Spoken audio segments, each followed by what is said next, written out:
Buen día, buen día. Inauguramos la Semana de la Mozzarella con esta receta que no te puedes perder.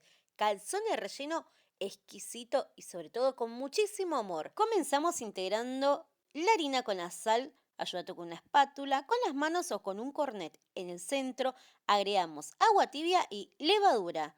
Vamos a ir integrando de a poquitito y para que tenga sabor y elasticidad aceite de oliva. Amasamos hasta que tenga un bollo homogéneo y dejamos leudar.